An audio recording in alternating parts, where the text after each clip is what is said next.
welcome everybody. This is our Fanatical Prospecting class on chapters 11 and 12, My Database, and it's going to be taught by Curtis Packer. So without further ado, Curtis, take it away. Thank you, Jake. Chapters 11 and 12 in this good book right here. There you go. I hope you're all reading it. It's a great book. I think 11 and 12 are two of the most important chapters. He starts out, I forget his name. His name is Jeb. Yes, Jeb starts out in chapter 11. He says, I hate writing or talking about CRMs. It's boring, it's tiresome, it's a turnoff because salespeople have no love for CRMs. Honestly, it pains me to even include this book and to include this in this tedious subject in this book.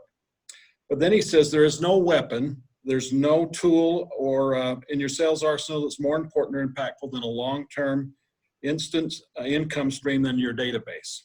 So my question is, and just you don't have to raise your hands, but raise your hand in your mind, do you use a CRM and do you have a database? Your database is the most important sales tool. Now, why use a CRM? In the next chapter, we're going to talk about familiarity, but let's discuss a little bit about that now. It helps you become familiar with your SOI, your past clients, and your new prospects. You can qualify leads and prospects and track them until they are ready to purchase or buy a home or sell their home, or as the loan officers ready to refinance or purchase a home. Your database will net you 5 to 10% of the number through the next year. So if you have a 300, we've got people getting on, it looks like. Jake, do you want to start over? Do you want to wait? Okay, keep going. Like say for example, you had a 300-person database. If you work that and if you use that database, that's 15 to 30 more deals per year. The national average is somebody turns their home every 7 years. I think that's stretched out a little bit with the market that we're in now. But there's, like I say, there's 15 to 30 more deals in your database. Don't let your database get too big. So I know some people have 2,000, 3,000, 4,000. It's hard to become familiar with that number. It's better to go a little narrower and a lot deeper with your clients than it is to be, 4 miles wide and 1 inch deep as compared to the opposite. So you need to own that database. You need to know what's in that. If you don't have one now, if you've got just a couple of lists or an Excel data or spreadsheet, to get in the database. I know Better Homes and Gardens supplies one here at Fairway. We have CRM as well. Just want to share with you a personal experience. If you remember, those of you that have been around 2008, 2009, 2010, me personally, most of my real estate agents either decided to retire or got out of the business at that time. So 2008, I found myself, I didn't have very many referral sources, and by 2009, I didn't have any. So I worked out of a 400-person database, and for those 3 years, I closed 50 to 60 loans every year with absolutely no referrals from outside sources, just working that database. So that's how important a database can be to you in setting that up. So make sure you take copious notes in your database. Put in dates of birth, anniversaries, their kids' names, their dogs' names, their favorite color. All those things need to go in there. So as you're contacting them, personal notes are a big thing. If you send out personal notes or video or personal phone calls, all of those things can help you become more and more familiar with your database. One other thing I wrote down here is, I remember this in a sales meeting I was in, your clients don't always need your service, but when they do they think of you? Another one is, if you forget about them, they will surely forget about you. And how many of you have found out later after the transaction that a past client went with another agent or another loan officer? Kind of disappointing when that happens. Okay. Couple of things he said. Let's see. I've just got some notes here. He says, gather information, qualify. We're managing and building your database. Over time, through relentless process research, you'll gain a clear picture of what helps you qualify your clients for that opportunity. And you'll get to know the decision makers. In our case, it's just usually a family we're working with. Let's talk a little more in depth about chapter 12, the law of familiarity. The law of familiarity says the more that you get to know your clients, the more they become familiar with you, the more your brand becomes familiar with them, and the more that they trust you. So if you're in front of them with a monthly newsletter, even though newsletters aren't great, at least they see your name, your logo, your stuff that you're working with. And then as they become more and more familiar with you, just a few touches a year keeps them keeps your face in front of them. As opposed to if you're just working with a lead or somebody that hasn't been referred to you, it can take 20 to 50 touches before they start to trust you. And by staying in front of them all the time, through your database, through phone calls, through personal notes, it's a good way to build that familiarity. Jumping over to page 98, he says this: persistent and consistent process prospecting. The first step in creating familiar, I can't even say the word, is through present and consistent daily prospecting. Each time you call, email, meet face-to-face, drop up a business card, or leave a voicemail, you create familiarity. This is one core reason persistence pays off. The more times you see or hear the name, the more familiar they become with you. And simply put, the more prospects and the more familiar they become, the more bigger prospect base you have. He also says customer referrals come from happy clients that trust you. And so we have to give great service, follow up, easy to get a hold of, those sort of things.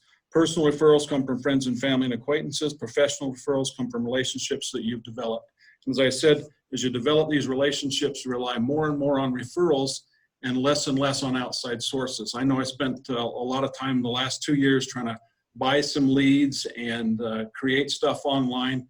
And I've come back to building my database. That's just where most of my leads are coming from, is that database and clients that trust and know what I'm about. Jeb goes on to talk about, and I brought some books, maybe you can see them. There's one by Seth Golden called Purple Cow. It's about creating a brand. There's another one by Jeff Gitomer. I love this little book called The Little Red Book of Selling. And finally, another one by Jeff Gitomer, The Little Black Book of Connections. What Jeb says is he's read these dozens of books. I've read dozens of books. Perhaps you guys have done the same. But it boils down to this thing: give legendary customer service and then ask. Think about your last transaction at closing, or where were you, and did you ask for a referral? One of the ways I've started doing this, I had to avoid it recently because of COVID, but just before the closing ends, I usually, if it's a husband and wife, I usually shake their hands, take the wife's hand, put it in both hands of mine. I says, have I given you good service? They always say yes. And I says, will you send me a referral when the opportunity arises? And that's how I get my referrals, is make a personal eye-to-eye connection with them and ask them specifically, will you give me a referral when the opportunity presents itself? And had lots of referrals come to me that way. Let's see, I've got some more notes here. Let's talk about networking events. He talks about you're not there to sell. You're there to meet people, to shake hands, to get to know them. He says people don't want to know anything about you. They want to talk to you about themselves. And I know another one, he doesn't mention it, but another one is people do not like to be sold, but they love to buy. And so at networking events, don't become a walking, talking billboard or a brochure. Just listen to people.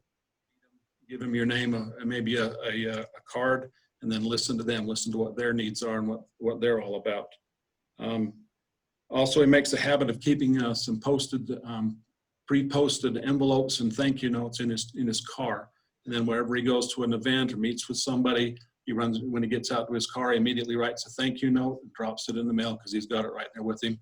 Then when he gets back to his office, usually the next day, he'll put in all the notes from that contact and make sure that those are in his CRM.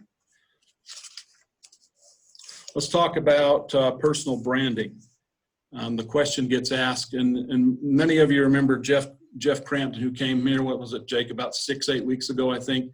Jeff did a whole day seminar, if you guys were involved in that, on do you know your archetype and what even an archetype is? Do you use your archetype brand and the colors from the archetype in your advertising and in your media?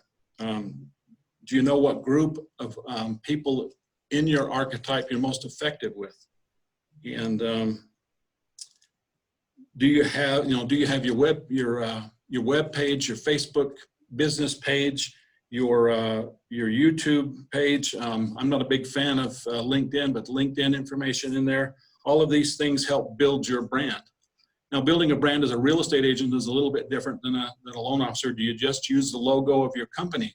Do you actually have your own brand, your own tagline, your own colors, your own logo? That's one way to build more familiarity and keep your name distinctly separate from all those that are involved, possibly in your company. I remember years ago I had a client, her name was Kathy Joe. Maybe some of you remember her. She's long since retired, but she had flaming red hair and she was an Italian, so she was excited about life. And she was just a red hot realtor. She had a fire engine and a little caricature of her on her card, and she was just red hot realtor. And a lot of people came back and back and back to her because of her brand. So think about your brand. Think about, if you don't know what an archetype is, happy to explain that to you at another time. Jeff is my coach, and he and I have been working together, getting that stuff put together for me. So another question that gets asked is, why are you different? 100 realtors in a room, and Jeff said this, how many of you give great customer service? You know, all of our hands go up. What makes you different? Well, I follow up with my clients. Everybody raises their hand. You know, what else makes you different? I'm easy to get a hold of. We all raise our hands. Those are things that everybody does. We have to be distinctly different. And how do we get to be that point? Do we use video?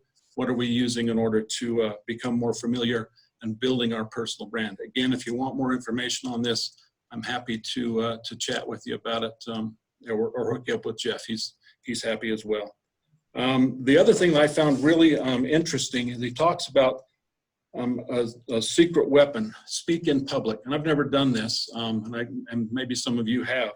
But Chamber of Commerce meetings, other opportunities to speak in public about what you know, share with your expertise in your profession. Probably a little scary for some folks to get up there. He says, but as you do that more and more, you become a minor celebrity. And if you're good at it, people will respect you and like you, and you start using you because you're, like say, you're a minor celebrity in the community. So any questions? That's pretty much what I've read and got out of the 2 chapters. Again, I think they're the most important chapters in the book. If you haven't read them, I highly recommend them because they talk about specific things about how to increase your business through personal branding and becoming familiar and using these opportunities and building your database. Question? I've got a question, Curtis. Sure. Do you have any tips or tricks on how to combine multiple databases? So, you leave one company, go to another one, right? How do you combine, say somebody has 3 or 4 different ones? What's the best way to get that done? If most CRMs, at least a few that I have used, will, if you put it in a comma delimited, can't say that word either, delimited format or a CSV file, then you can upload all of that stuff into from one database into another. Or if you have an Excel spreadsheet and something you used years ago, just put them all in that format and then upload them is I think the best way to do it. Perfect. Thank you. Okay, that's pretty much what I have. Again, I encourage you to read those 2 chapters. There's a ton of information in there. And if you need some help with archetyping, branding, just let me know. I'll help you out. The stuff that you're bringing up and the stuff in those chapters, an awful lot of it is stuff that we know. We just got to be reminded. Oh, I wanted to share one more experience. The other day I sat down, I hadn't sent any personal notes. Brian Buffini was big on this back in the day. And personal notes, he wanted 5 a week. I sat down and did 50 in a couple of days and sent them all out to my past database. This week, I've got 5 leads on purchase loans, 5. So, input, output, there you go. Appreciate it. Okay, thanks for coming. And we will get our Zoom meetings out to you with our next Fanatical Prospecting class, which will be next month. And hope you guys have a great day. Talk to you later. Thank you.